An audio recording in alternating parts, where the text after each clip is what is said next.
Good evening and welcome to this evening, twixt in between.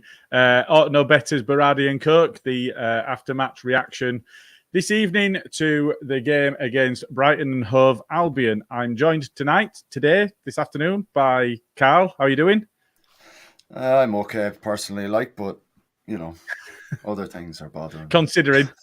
Yeah, absolutely. Right, we'll get an introduction running and then we'll get into it. Hi, this is Don Matteo, and you are listening to the Orta No Better podcast. Let's do this.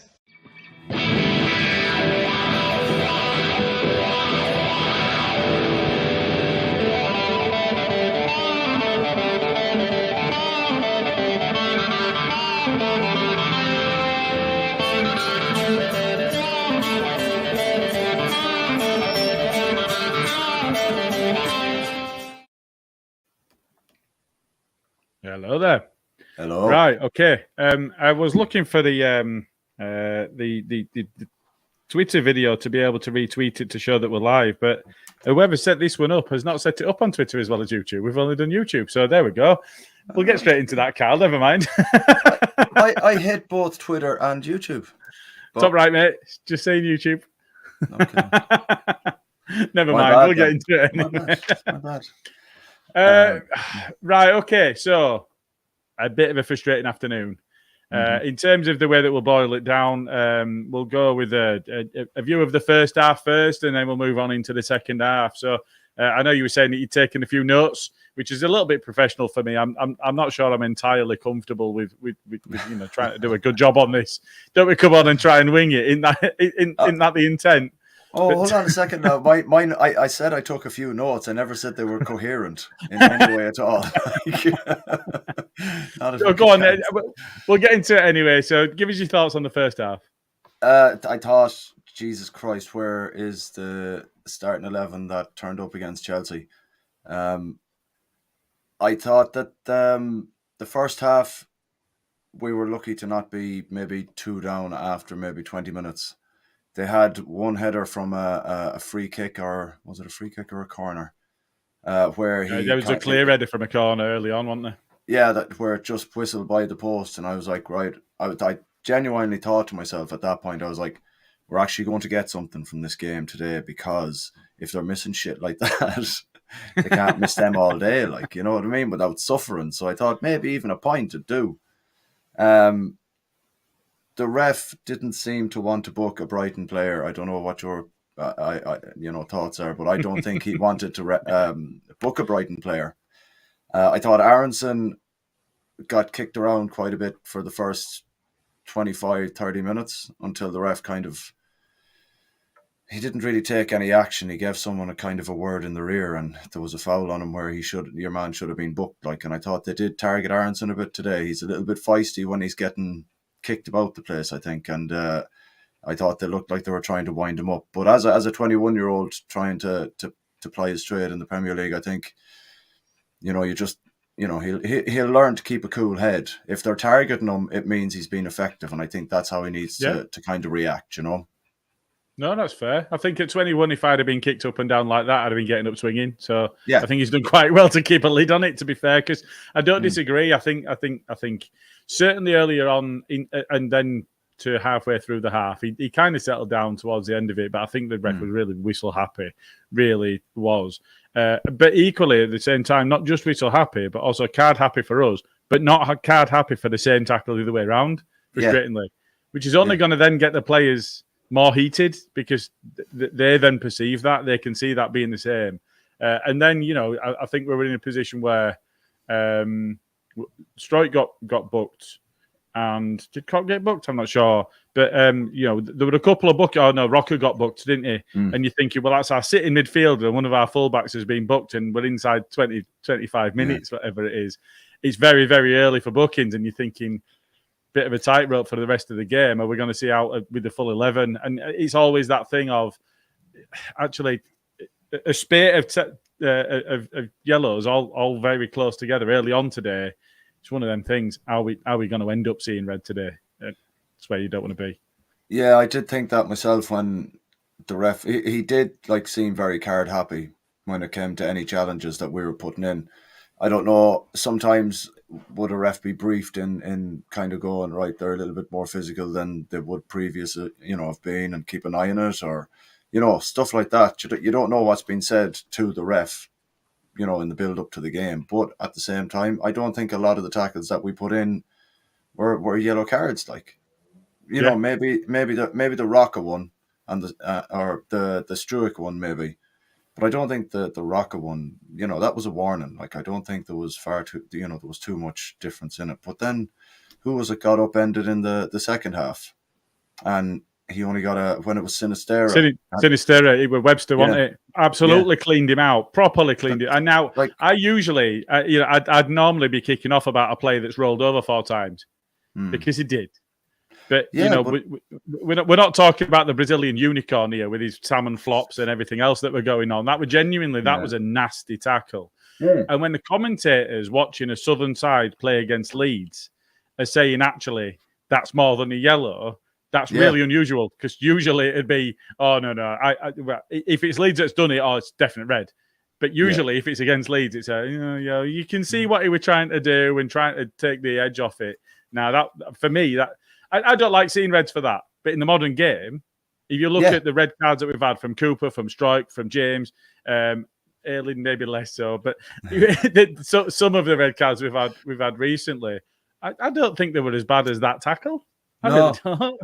And one of the, I don't know who the commentator was, co-commentator, made a good point. He was like, well, Jesse Marsh has basically got a yellow card for throwing a ball back, bouncing a ball back onto the pitch, and all he's got is a yellow card. And you're kind of going, I think it depends on which how you were accessing the game as to which commentary team you got. Okay, I think I might have been watching the same. It was I think it was the American commentary that I was watching, which was. Was there a comment on yours about that almost needs to be an orange card, but he meant sin bin for 10 minutes or something like that? Yeah. I don't want to see a sin bin come into the game, but I think that there does need to be an element of actually could Jesse just been given a warning for that? Yeah. Is that an automatic booking? I mean, players taking a shirt off is an automatic booking, and yet you've got somebody absolutely cleaning somebody out, and then you've got the same punishment, and it's just it's levels apart in it. So there is a bit of an issue there. I want to see fewer cards, but I want to see fewer bookings, and I want to see fewer red cards. Yeah. What gets me, I run into arguments a lot with Scottish Gaz that comes down, and I think he's in Motherwell, and he comes down to the games a lot. We argue a lot because he doesn't want to see those bookings. Well, I don't either, but the problem is I want to see the bookings for the other teams when either Leeds are getting them. It's an even playing field I want. I don't want them to be so many yellows. I don't want to see penalties that are far too soft and red cards that are far too soft. But while we're having them given against us, I want the other clubs to get them as well, and that's the balance in it. But it's like we've talked about consistency with referees a lot on this pod as well, and it's like, if they're giving cards for one thing and then another player on another team does exactly the same thing 10 minutes later and doesn't give a card, and you're like, what? Like, no wonder the frustration is going to get, it's going to boil over. Like, it does boil over. Absolutely right. It's the right term. It does boil over. Yeah. But look, we can't really look to blame the referee too much in relation to how we refed it when our passing was shoddy in the middle.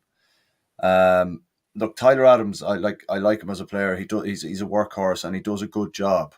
When he gets on the ball, I think he needs to improve what he does with his distribution. There was a couple of passes there today where he'd done all the hard work to win the ball, turn possession over, and then as soon as he turned and he played the first time pass, I have it wrote down here, I was like, needs to work on his first time pass, because once he turns, he just gives it straight away. It's like he expects someone to be there when we're all over the place a bit. Like he definitely needs to work on that if we're going to continue to play the fast kind of one-touch football we're looking to do, because he's knackering himself out if he's doing all the hard work to win the ball back, and then once he turns it over, it's like, right, okay, he's not giving it to anyone that is wearing the same shirt. Like, and that's not like, I'm not saying he's a bad player or anything. I'm saying it's things that you notice that can be improved on, and I think he really does need to improve on it. Like, definitely for me. I think that's fair. However, I think when you look at the way that we're set up now and what we're trying to aim for, it very much looks like we've tried to replace Calvin with two players, one that's a ball player and one that's a ball winner. We know that he could do the two. So yes, I think you're right. But Adams is there as the ball winner and the harrier and the presser and the not the destroyer. I think that would be unfair to him. But to be in there and break up play and then make the good short, sharp passes, and I think that's what was lacking today, is that it wasn't quite as crisp as it has been. Rocker's there to do the more deep lying playmaker type role, and I think that again they set up really well against that to kind of and kind of not to be in your face against Rocker, but to cut off the channels that he wanted to play into. I think they did that really well today, and I think that really harmed us, because if we look at the way that we set up, all right, we had two wingers that started the game today, and to be fair, they did all right, but they weren't really in the game, and they certainly weren't in the game in the wide areas, and I think that's because we want to compress the midfield, and we want to compress and not play with width, really, under Marsh. Brighton let us do that and then hurt us on the width, where actually Jesse's talked about that width and saying, they can't score goals from out there. Well, they can set them up from out there. So, I think, we look at Brighton's style, Brighton's setup, the way that they set up, but also the coaching level that they've got. There's a reason that you've got players like Solly March, Arable and Trossard. Do they sign for a better club than where they are? No, they don't, because they're not that good. But they're made to be effective in a system, and that comes from coaching. And I think there's a lot to be said for the management style and the coaching and the methodology and the framework they've got to work within. I think there's a lot to be said for Brighton. I do think they're maybe not going to push for Europe, but they're definitely going to be looking at that 8th, 9th, 10th spot this season because of the coaching capability that they've got, I think. Yeah, well, like the proof's in the pudding that we struggle every time we're down there. We haven't scored a goal in a load of hours. I don't know how many it was I saw online. And it's like you can see that we struggle down there. And he always seems to set up well against any team that, we put out against him. Like the few times he played us under Bielsa and stuff, he always seemed to put out a team that would frustrate us. Apart from, maybe last year when Marsh got that kind of bit of a boost when we got the draw, like at home. But I don't think we were set up. I don't think we were set up to play the same way we did against Chelsea today at all. Even though the formation looked like it was the same, we weren't. It didn't look like we were pressing in the same kind of numbers as we did against Chelsea. It didn't look. It was either we weren't doing that or Brighton were kind of understanding what we were trying to do and kind of countering it with different movement. It was like he waited for us to see and then he kind of laid a trap a little bit for us. And look, I don't think we were good enough today. I thought we might get something, but for 20 minutes of the second half at some point, we were good enough. But that's not enough. So, no, I agree with that. You look at just before we move into the second half, then. So I think you're right. However, I think the three at the back and the two wing backs playing, I think from a setup perspective, that's different for us to try and overcome. If you think of the way that we look at the triggers to go and press, our trigger movement is the ball goes out to their fullback and we'll go and we'll make that half of the pitch really, really tight for them to play out of. So Aronson will do that first press. Rodrigo will follow that up. And so we're then in that position where Adams is able to move it or Rocker, whichever is on that side at that time, is able to then push into advanced midfield positions. And then your fullback comes up. When you're doing that against wing backs with three centre backs, that's a different kind of problem to overcome. I think late in the game, I think we moved to the Penis 4-2-2-2. I don't rate that position, but I don't rate that setup.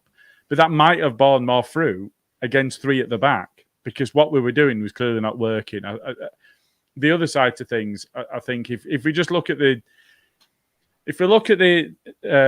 people rather than the formation, if we look at the people that were put onto the park, I mean, I've seen some very, very dodgy opinions.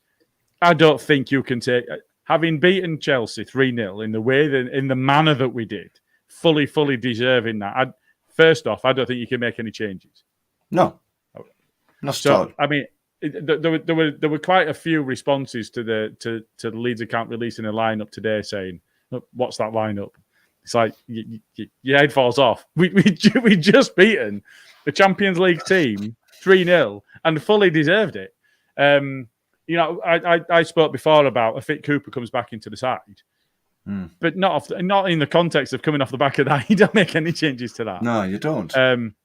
But you know, the other side to that then is, but we don't see Cooper or Bamford on the bench either, and that's showing some of the frustrations and the holes in the squad that we've talked about before, and we have talked about it to death. I'm not going to do any more than that. But I just wanted to make sure, you know, we were both in a position where we're in that thing of you don't make a change to that team that did that to that exactly. team. Yeah.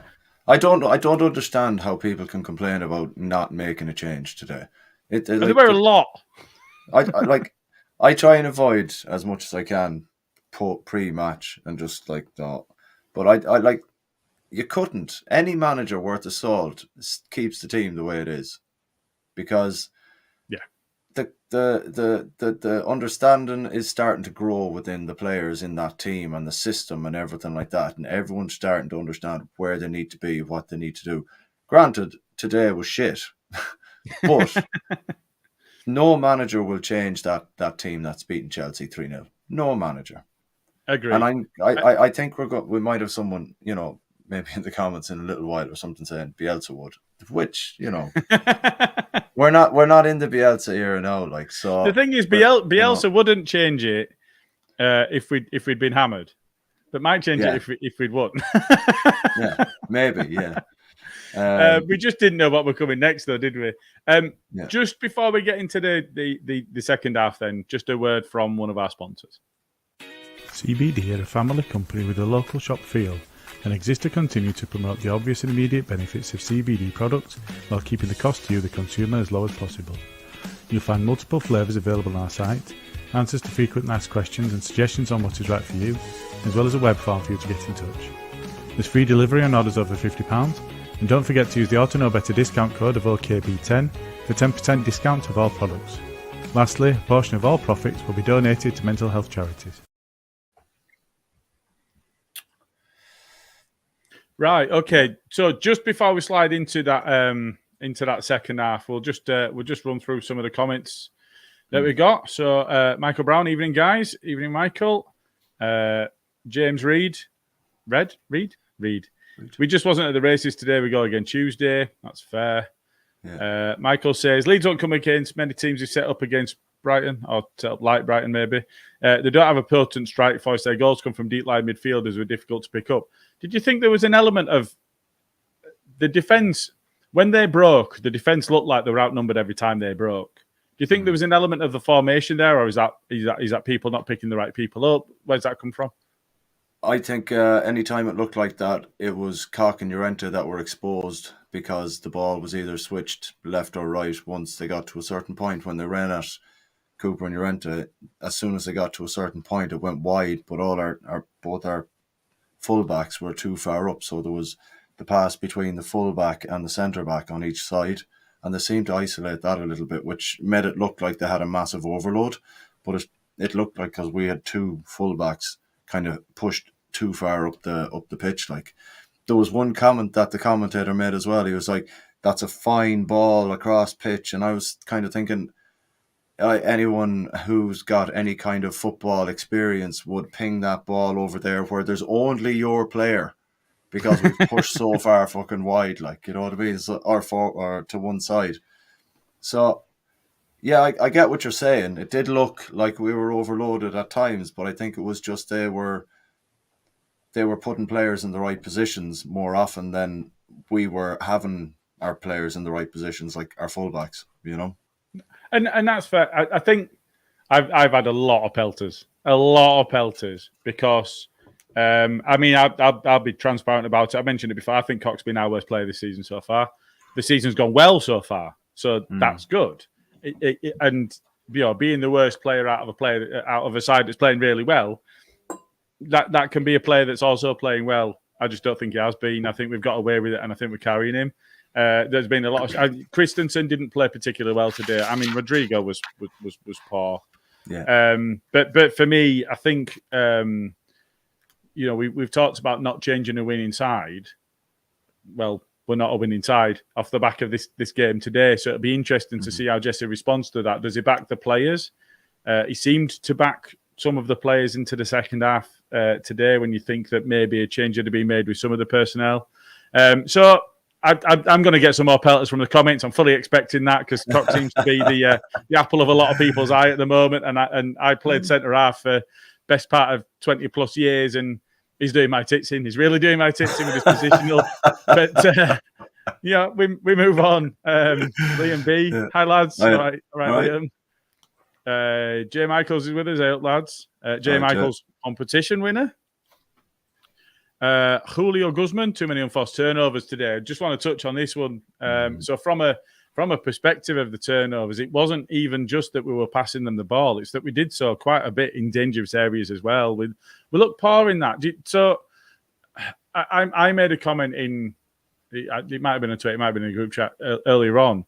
I didn't think Brighton were particularly good, certainly in the first half. I didn't think they earned the right or earned many of the chances they got. I think we presented them. I think we were poor rather than them being good. Is that my bias? Or is that fair, do you think? I don't think so at all, because I think our best chances came from one or two of their players giving possession away right in kind of front of their box as well. One of them passed it straight to Sinistera. I'm not going to attempt the name. Oh, no, actually. Mowepu passed it straight well in. I wrote it down. He passed it straight inside to Sinistera, where he then took it up and played it into the box into Aronson, where he kind of cut it back, but there was no one there.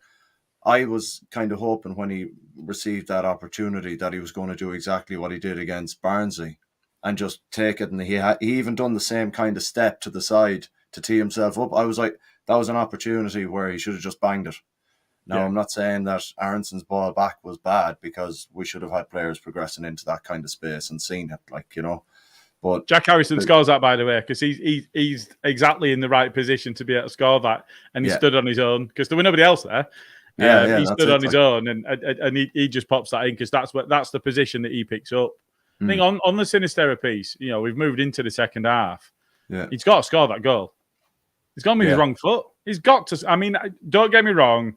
I'm not knocking him. He's hurt himself by throwing himself at the ball. But if he goes with his other leg, all right, maybe he comes off worse having hit the post in a different fashion. Ball goes in back at net. Is that not the job? It is, yeah, but I don't think it's his job to, potentially put himself out for another 9 or 10 months with an injury. So you think he backed out of it, and that's why he didn't score? I don't think he backed out of it. I think, given how he approached it, I think he went at it the way he should have gone at it. I don't think it would have made a difference if he'd have gone with the other foot. Maybe I haven't seen the replay from, you can see them from behind the goal. I haven't seen that replay yet. So I'll say this. I'd have been willing to sacrifice him for a short period to get the point. Or maybe even the 3 points if he'd scored that goal. I think the game changes if that goal goes in, maybe. Yeah, I think at 1-1, they're kind of looking at it going, Jesus Christ, we've had all these opportunities and they're still holding us. That psychologically can really mess a team up. But look, that's it's all hearsay now at this stage. We've lost 1-0 and we got to deal with it. It is. We'll get through a few more of the comments. So Liam, missing an attacking option. I mean, that was patently obvious for me today. I think we did move to the penis formation. I've got no idea who were up front with Rodrigo, because I'm not entirely sure. It could have been Sinistera, it could have been James. I'm not certain, but we're still missing, without Paddy, we're still missing that person that's going to dominate a defence. Yeah. And he does. Whatever you think about Paddy, people have given him pelters in the past. He still gets some now of, he's had his one season, that's it. which I think is really unfair. But you see a lot of comments online, and I think, but he does believe even when he's not scoring, he occupies just about all of their defence. And that takes some doing, and we really miss that. We do. So I think. Sorry, carry on. Sorry. No, I think you were just about to make a point. Where you go.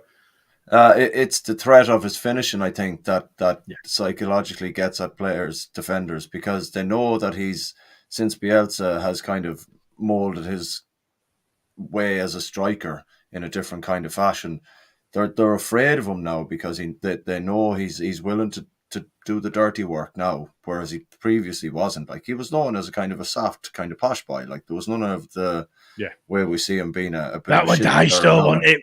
We don't know if that were accurate. That were Dice bullying him. Maybe it had a profound effect on him when he said, "Fuck it." But look, I think Sinisterra starts for me in the next game.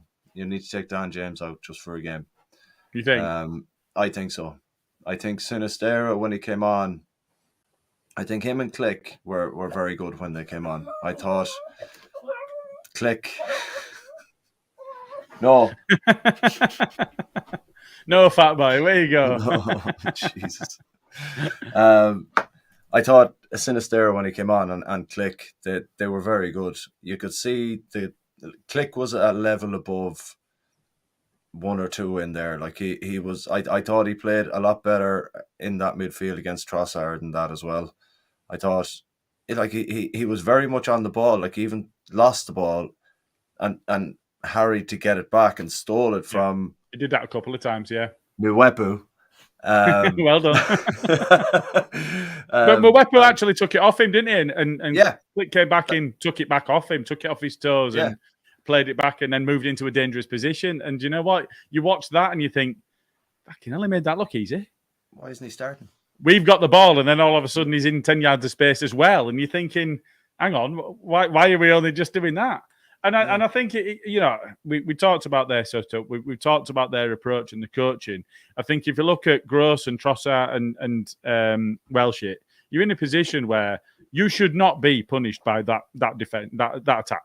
Your defense should not be under a large amount of stress against that attack. But we felt like we were. I think that's a major failing. A major failing. It is, but we always seem to make it hard for ourselves down there. I don't know, like we seem to have overcome the London curse now at this stage. Now it just seems to be the South Coast one at the moment.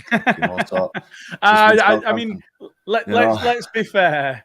They've been Brighton. You go back to, we talked about. I've forgotten his name again. Double barrel fella, Craig McHale-Smith.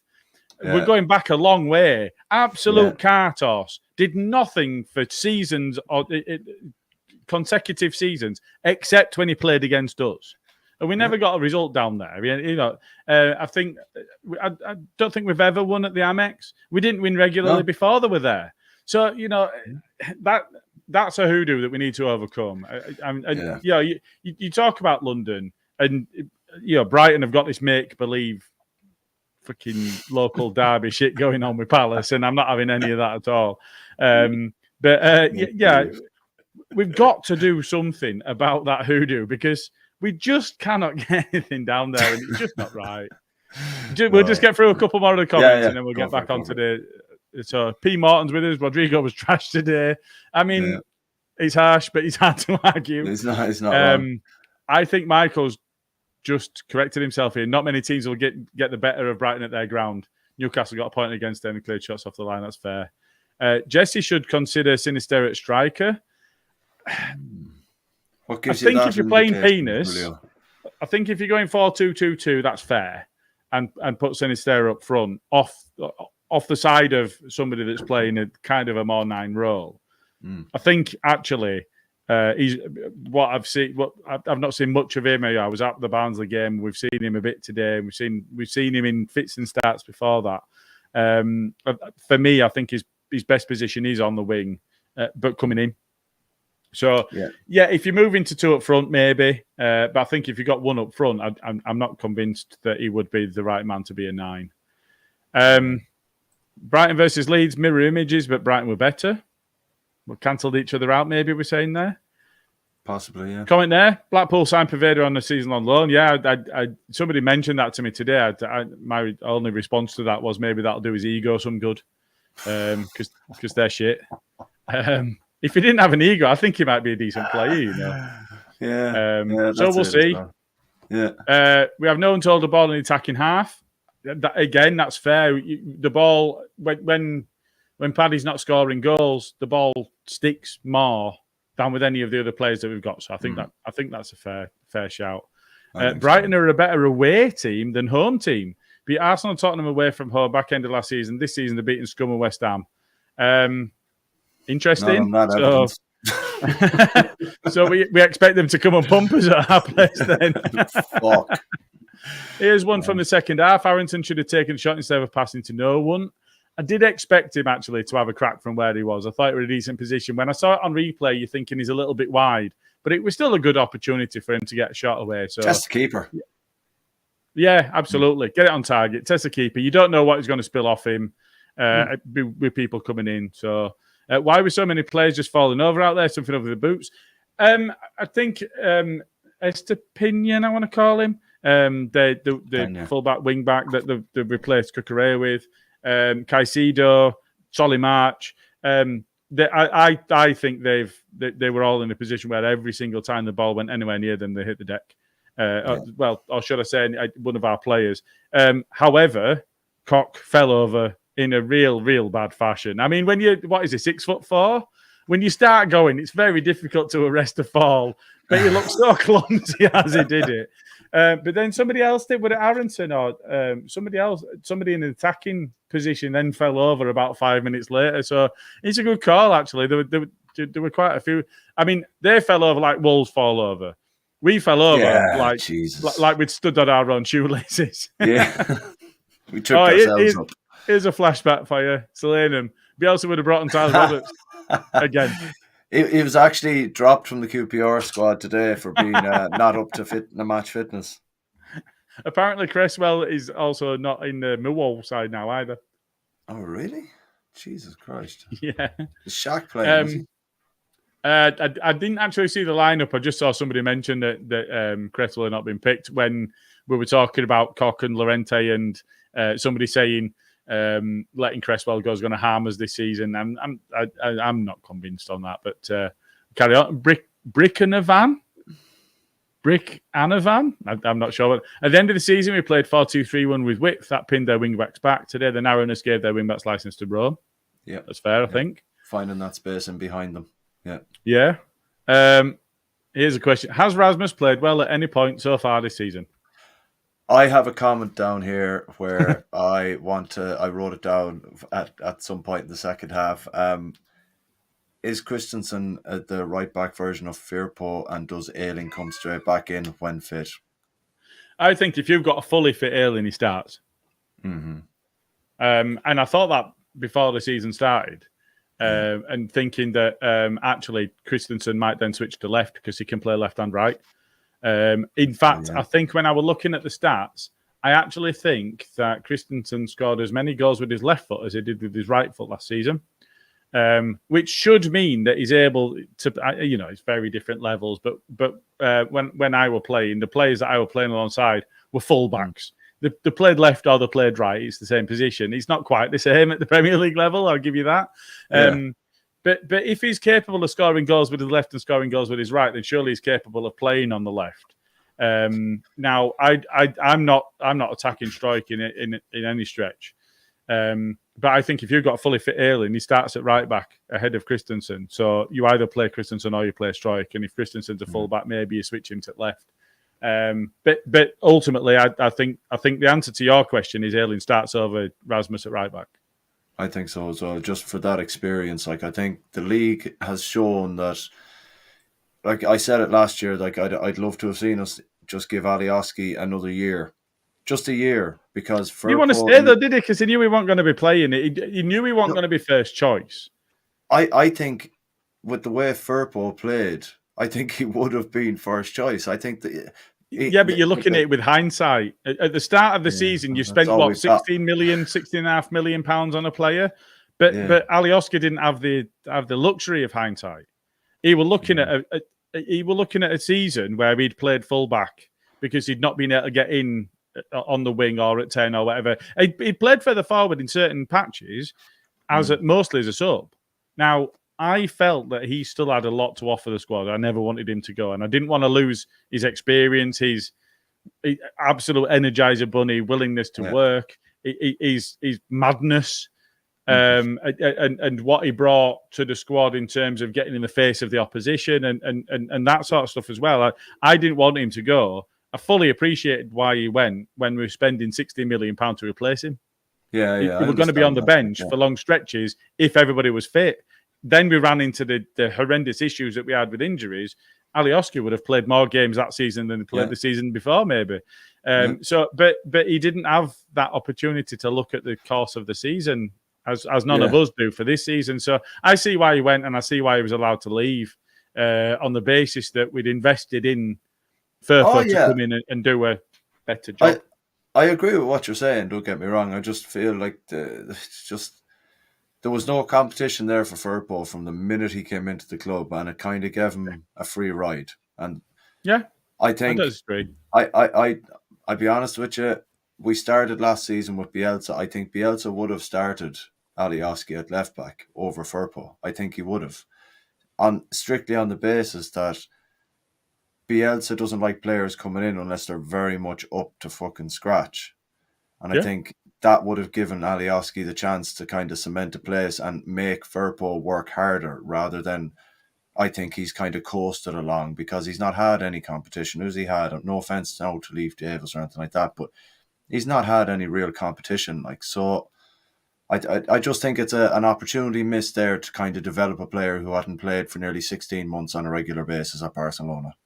And I think we were silly to not offer Alioski just something a little bit more, just on that basis alone, because we had no other left I think back. that's fair. And you know, there was a long way to go to start repairing what had been done to Firpo. He was highly rated before he joined Barca. Barca ruined him. Barca are a broke club. We know that. They're broken in all sorts of ways. So, yeah, I don't disagree with what you're saying, but Alioski needed to make a decision for his career, and that was that. You can't blame him. No, that's fair. We clearly didn't give him enough. No, exactly. Solanum's absolutely called me out here. Gilly's all heart, career-threatening injury in exchange for a single point a week for Psycho. Yeah, do you know what? That single point might be make or break for us come the end of the season. It was very close at the end of last season.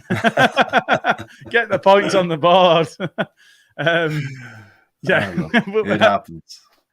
That might seem a bit cold. I don't mean it that harshly. Michael Brown, I know Leeds target fans played under Marsh before, but he only scored 5 goals last season for Wolves and down in the pecking order at Wolves. Surely Brereton Diaz is a better option. I'm not convinced on Brereton. We've had this conversation quite a bit. I think when it comes to Brereton Diaz, he's had one good season, and that was after he added the Diaz to his name.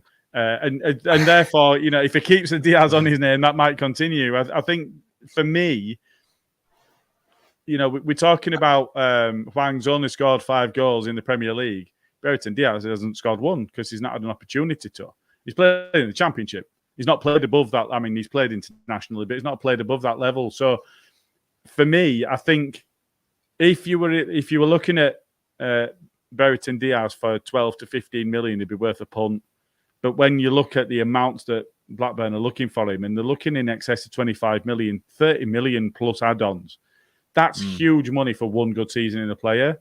I think for me that's the wrong move on the principle that you're gambling quite a lot there. Yeah, and you put a lot of emphasis on a player to come in and be successful right off the bat. If we were going for anyone at Blackburn, I'd rather go for someone like Bradley Dack. You get him a lot cheaper than you get Diaz, and he can play in that kind of further forward position as well. But he's not a 9, though. He's not a 9, but I think he can play a lot further. You know, I mean, let's get it right. Oh, come on, I'm gonna have to. No, I can't have any of that. Bradley Dack did some damage to us when we were in the Championship. But let's be honest, he's not a Premier League player, and that's why there's no Premiership clubs that are being linked with him. Yeah, but, I'm not having any of that at all. I'm not paying 25 Diaz, million for Diaz.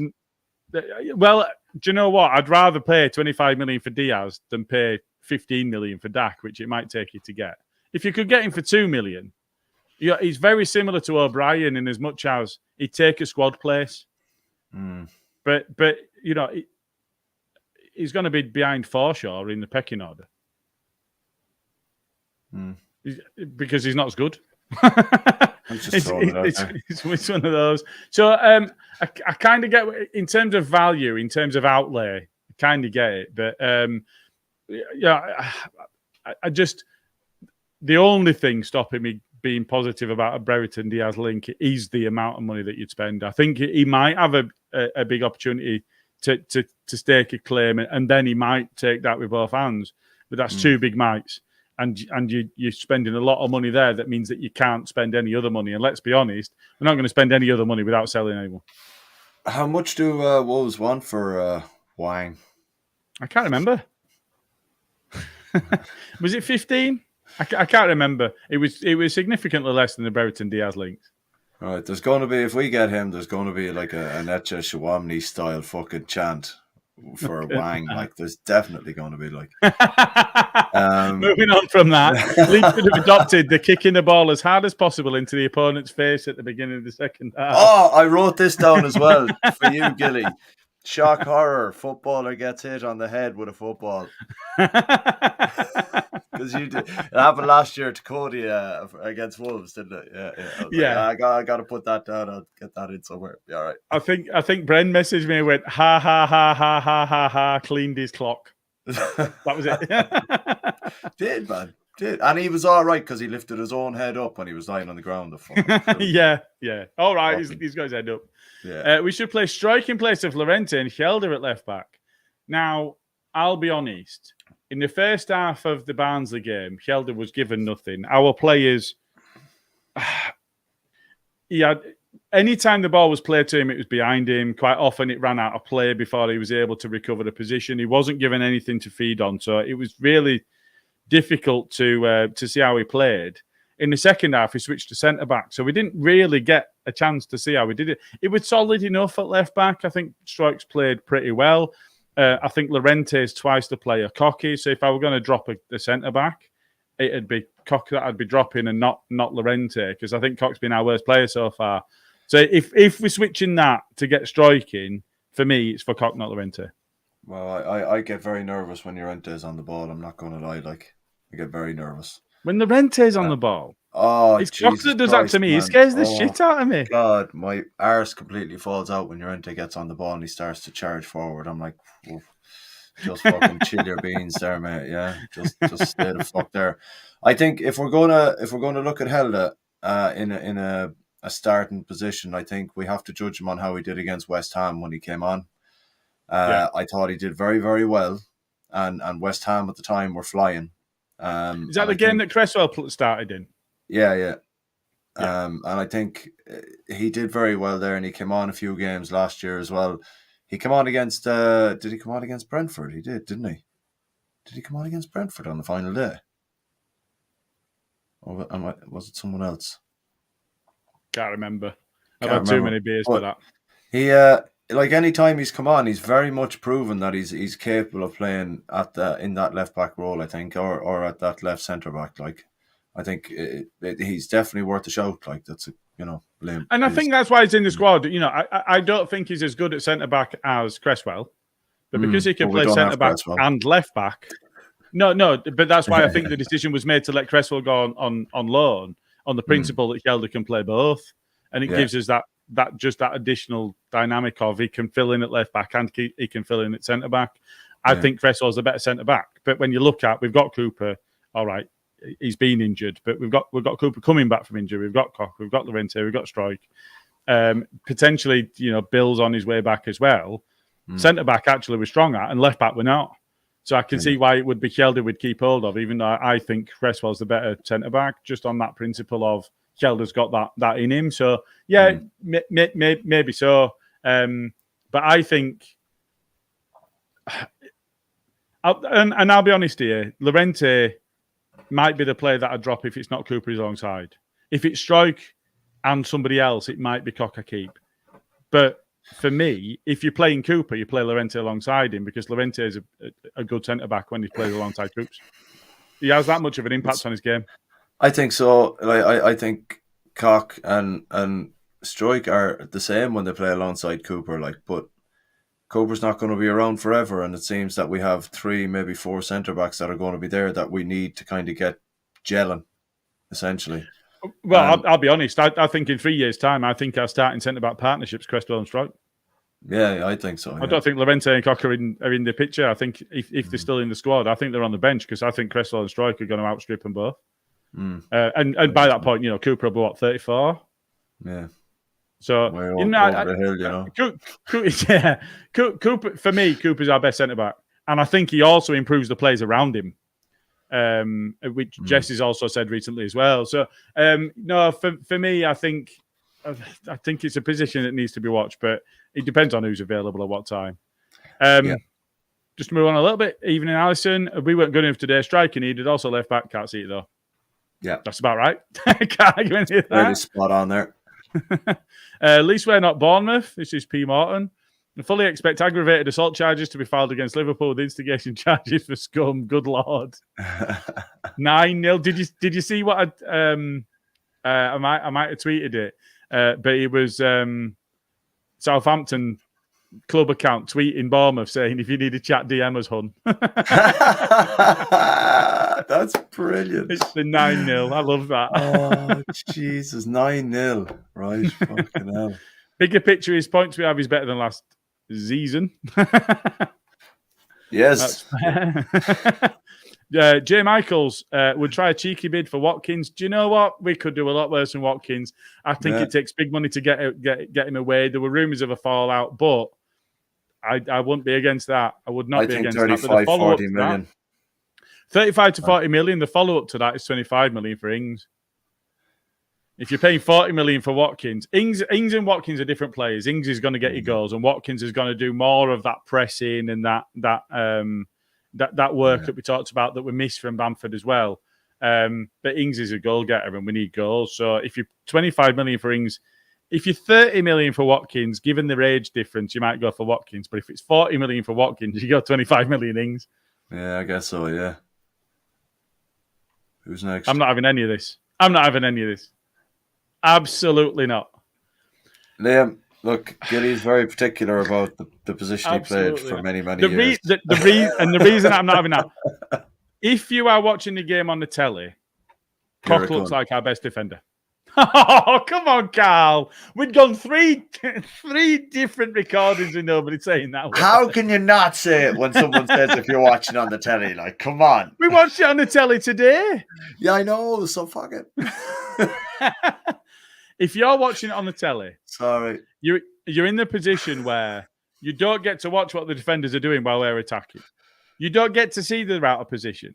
You don't get to see that they're picking up the wrong man or that there's two of them picking up one man or whatever. Cock is in this position where if you get to see the ball played into a position where he can challenge for it, it looks good. He does look good because he's good in the tackle and he's strong in the air. And I'm not taking that away from him, but that's not centre-backs. That's not all a centre-back's job is anymore. They need to be able to play football. They need to be able to read the game. They need to understand where they need to be 3 passes ahead of when it happens. He doesn't have that in his game. He's strong in the tackle, he's strong in the air, and he's played for Germany where he's surrounded by actual class players that will manage him through a game. We can't afford to carry him, and he's just not as good as, to my opinion, he's not as good as people are making out at the moment. Right. Can I put this to you? So, like, for two seasons nearly, he was played out of position more often than he was played in position. Yes, you can. That's fair. Yeah. And maybe adjusting to playing alongside someone for a consecutive amount of games takes a little bit of getting used to understand, because they didn't play together a lot, Llorente and Cock. So I get what you're saying, and I understand the positional sense of things as well. But at the same time, partnerships like that, they don't just happen, and they're molded over time. So you had, I'm not going to mention any fucking scum, you had them two over there where the Judas and the Bald Dutch guy. They formed that partnership, and that was fairly formidable for a long, long time. But that took a while. Like, you know, that he moved from us to them, and it wasn't plain sailing for him for, you know, a couple of months when he moved over there first. But he was being played in the position he was meant to be bought for. Like, so maybe see what Cock happens with Cock over the next sort of couple of months if he gets consistent run of games. Yeah, but I don't think he does. I think when Cooper's 100%, he's dropped. Oh, but you see, Cock could be left with Cooper. And then you think he's all right because you think people are better in beside Coops. Well, so I think his game definitely improves playing alongside Cooper, because I think Cooper manages him through a game in the way that the other centre-backs that we've got, they don't have the same leadership. That's why Rodrigo's wearing the armband. Because you don't see the same leadership from any of them that we see out of Cooper. And that's not necessarily a criticism. It's just that's the personality. And we went and bought the personality. So you can't knock them for being the people that they are. They just are the people that they are. Yeah. So that's not me having a go at them. It's just that they don't display the same sort of leadership. Now, I like my captains being centre-backs. I don't like my captains being forwards. You know, Shearer wore the armband a few times. Beckham on right of midfield while the armband, people rave about him as a captain. For me, your captain's the one that barks at you, that tells you off, that tears strips off you in the dressing room, that has a go at you when you need it. Whereas forwards and wingers and midfielders, maybe not central midfielders, especially if you're playing a defensive midfielder, but those players, they're the ones that kind of lead by example. What I want is your captain and your leader being the person that's managing the game, like Sinfield did for Rhinos for so many years. Is that game management, constantly on your players and constantly on top of what's going on. That's what I want from a captain. Do you think, with that in mind, like, because we all know what Click is about and stuff like that, do you think with that in mind, Click gets the armband when he comes on because he's more of an influence as the more senior player in the squad? Like, he's been there how long now, you know? And I think he's, you know, he's potentially due kind of, here, look, you take it now, you're the more senior player. Would that kind of maybe give everyone else a bit of a G up and, you know, Click a bit more kind of, well, I can be a bit more of a shithouse and a leader because I'm vocal anyway. In the context of today and how Rodrigo played, you take the armband off him today, you bury him. Because he played poorly, and he'll know that more than anybody else. His touch was poor, his passes were poor. He'll know that. You know, the shots that he got off, none of them really threatened. You then take that additional step of taking the armband off him. I think you bury him. I think you've got to take the armband off him. I think you do what we should have done and take him off. I would not have taken Aronson off today, for example. No. And that might have been the comment that we saw earlier about Sinisterra playing up front, is actually you don't take Aronson off. You bring Sinisterra on and put him up front, leave Aronson where he was, and replace Rodrigo. And then the armband might go to Click. It might go to Cock. It might go to someone else. I'm running out of actual leadership on the pitch. Yeah.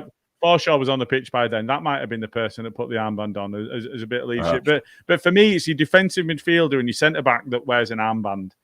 Yeah, they always have been for me as well. It's just my view of it. And that might be an old... You know, Oliver Kahn was a great captain, but he's an outlier. And you know, I'm not a massive fan of keepers, but strikers, wingers, right or left-sided midfielders, I'm not convinced.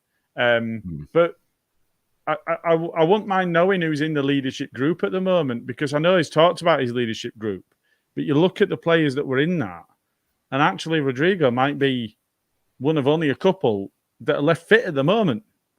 Yeah, well, so they're not giving him the armband if he's not in that in that group. That'd be tough. Yeah, well, he'd be you've got Click will be on the bench, so he's obviously in that group. But you've got Ayling, Dallas, Cooper all injured, Bamford injured. So it's a lot of experience to be injured. Yeah, especially in the squad that we have now, let's be honest, like they're the spine of our team haven't played in the Premier League before this season. Aronson, Roca and Adams. You've got Llorente and Cock still getting used to each other at the back. I know they've been together for a season and a half now, or whatever the case may be, like a season and a bit. But it still takes time, and to have those kind of influential players out is going to be very tough, I think. And I think we'll notice when we get, like, I don't want Rads to be tweeting like, oh, Bamford's back, we don't need a striker. It's like, don't do shit like that.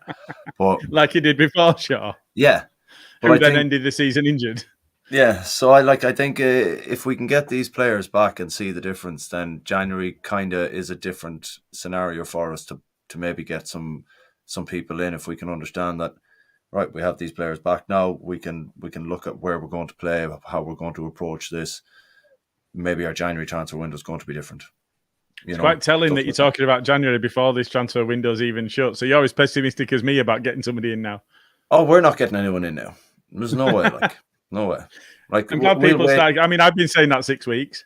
Yeah, we'll probably wait and see who the one-hit wonder is at the World Cup and splash a budget on them, like, you know what I mean, or some shit like that. Or maybe, if we get anyone in, maybe we could get Pulisic on loan, some stupid thing like that. Not saying to be stupid, but we need a striker. I mean, that would be tough. Luke, to be fair to him, about 2-3 weeks ago, Luke mentioned that. And you think, actually, given the background he's got, given where he's been and where he's played, that might make sense. We'd need a Fowler situation of a lot of the wages being picked up, because he was on 150 when he signed, and he cost them 60 million. No, he's not going to be on 150 now, because that was, 2-3 seasons ago? So that'll have gone up quite considerably. So, I'm not certain we could financially make that work, but equally at the same time, we're 10 million better off this season just on player sales. So there's some money there to be played with. So just a couple more comments then. Isn't Ings 57 years old? I think that might be harsh. Next game, there's one. Next game, does Sinisterra start on right wing instead of James? Yes, in my opinion. Yeah? All right. Yeah. Nothing against Dan James. Absolutely nothing against Dan James. I think he is a very good outlet. But I think if Sinisterra is on the ball and he's going to be doing what we expect him to be doing, like Raf was, where he's charging at people, I think he's more capable of beating men than Dan James is. He gets to a point, and Dan James kind of looks like he gets a bit lost in his own feet, and then he just tries to kind of cross it or dink it or something, The other side to it also is James more of an impact sub than Sinisterra. I think so. Actually, if you're going to bring a player on, you want it to be James instead of Sinisterra. Yeah, because after like 65, 70 minutes, you want a player like James coming on where he's absolutely going to terrify defenders, because he's got like proper fresh legs ready to go. He's not 60 minutes old, Dan James, that kind of way. And I think that's the way we should look to try and work it in now, that we have kind of players that where, like you said there, Dan James is the impact sub. Who's Dan James the impact sub for? Sinisterra. Right, okay, so we've got Jack Harrison on there for 60 minutes. Who's the impact sub that we're going to bring on to replace Jack Harrison if needs be? So we kind of have to look at those kind of options off the bench rather than putting players on for the sake of putting players on. Needs to be kind of a system in there to get it done. So I do think Sinisterra needs to start in the next game, simply because it's a fresh kind of look at things. So let's just see what the crack is. And he did well against Barnsley. That would a smart finish. It would a tidy finish against Barnsley. So no, that's fair. And then we've had one more comment. I love the way Jesse stood up for his players against that shambles of a ref. Absolutely, yeah.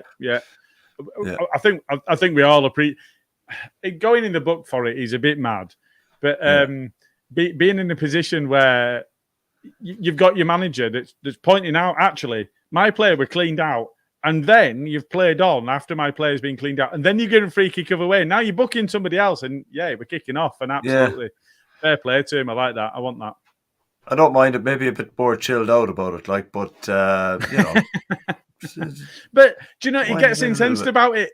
He cares. I like that. And he's right. That is what we need. And he's Thing is, though, watch now. There won't be any inquiry as to him getting a touchline ban. It'll be out tomorrow, and they'll be like, touchline ban straight off the we're only a yellow one. He won't sent off like 2-1. So come on. They love having look. No, but it's not a ban, is it? No, but they'll fucking do something, man. They always. But Tuchel's serving his ban today, isn't he? Is he? Yeah, I think he only got away with it against us because he appealed, but I think he's serving his ban today.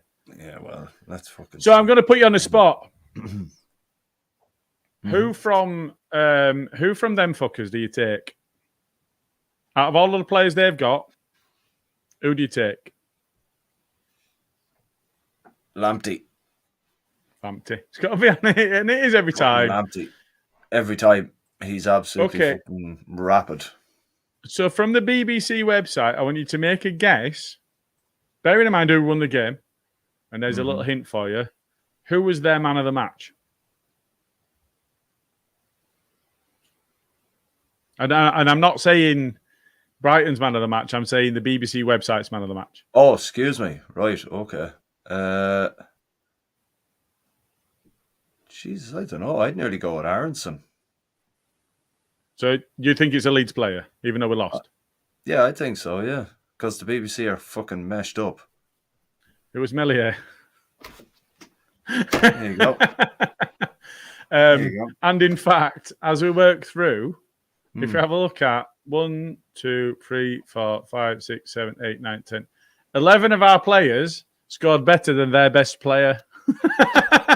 Welbeck was their best player on 6.7, and we had 1, 2, 3, 4, 5, 6, 7, 8, 9, 10, 11 players better than their best player. That guy must have, whoever gave them player ratings must have only watched that 20-minute period in the second half where we were quite good. Like, I've got to be honest, I always thought that these were the BBC's player ratings. I think this must be the fan ratings, and therefore Leeds fans have gone through and rated their players. It's got to be, because I can't see any other way that those ratings. So I'm going to have to not use them anymore because I've used them before. But to be fair, Meslier did make a few quality saves there. He did. He played well. Two ways about it. Like, so if it is on there, and I'm willing. You to can't blame it. him for the goal either. You know, no. the goal that they scored, they had 2 over. What's your keeper going to do? Yeah, look at how narrow we were. Like, our closest left back was Struick, and he was just coming across the 18-yard box from the right side of the midfield. I give you this, though. You know, it was offside. Well, you see, they've got this new kind of, give and take. I think they're using it as an excuse to. But that won't go in our favour. No. No, this is the give and take that they're kind of looking at. It's like, we'll do this. Give it against Leeds, but take it away from Leeds. What we need to do now is just have a screenshot of how close that one was today. And anytime there's an offside against us, that's the comparison. That's, you know, like when Bamford's pointing to a place on the pitch. Yeah. I don't want to be accused of making any signs here, by the way. I'm not a keeper that can. Yeah.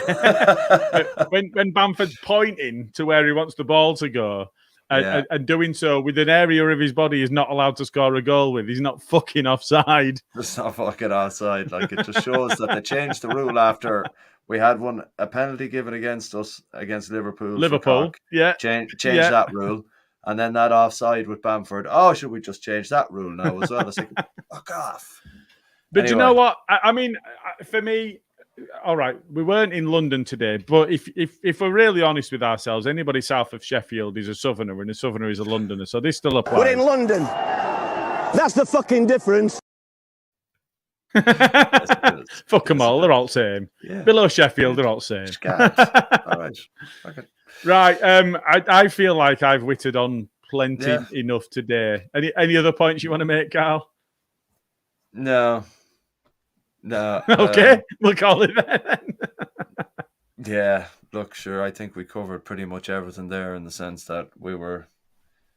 Yeah, let's just go. Do you know what? It's a bit cathartic, this. It's not one of those days where you feel like, you know, you've been battered 3-0 by somebody really shit at home. It's not that. You know, we've gone away to somewhere we knew was going to be quite a difficult game. They've also been playing well, so it's not against a run of form for them. They've been playing well as well. We've gone down there. It's frustrating. We've not done ourselves any favours. But do you know what? It was always going to be a tough game. And as was pointed out in the comments, there are a lot of other sides that are going to struggle again this season. Well, that's the thing. Like, we kind of have expected the result, but we're hopeful that we'd get something out of it. Like, but, you know, to say that they were clear winners by any means would be a fabrication of the fucking truth. So, well, we had 11 players better than they did anyway, so fuck it. Clearly, so fuck it. Nice one. It's been a pleasure, Karl, and thanks for everybody in the comments.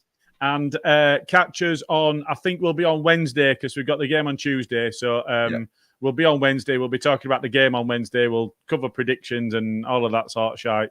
In fact, actually, that is a very good point. Anybody in the comments wants to give us a prediction for the next game, we'll capture that for the fans' predictions. So we're against Fat Frank's Everton, aren't we? So first prediction for the Everton game in the comments, we'll capture that for the fans, and then I'll get it off everybody else. First. Yeah, that's it. Come on, hurry up. There's got to be somebody still listening. There is. There's 12 people, man. Come on. There are. Sort it out. We'll go 5-7. Come on. We'll go Ings 5-7 if no one gives us a result. Come on, there's got to be somebody still. Just give us a score for Everton game. Come on. Come on. Where Just are we? any score. Any score. Pick a score. Any score. No? Right. I'm not sitting here all night. They could do it on the Twitter handle. Well, not even just that. If it comes into the comments after we've stopped, we'll still be able to pick it up. So we'll call it there. Anybody wants to get a score in, send it in, and we'll pick it up from there. Oh, there we go. Liam's in. There we go. Liam's in. Leeds to win 3-0. That's the one in. Oof. Nice one. Thanks, everybody, for being in comments. Thanks, Carl. It's been a pleasure as always. As always. You take care.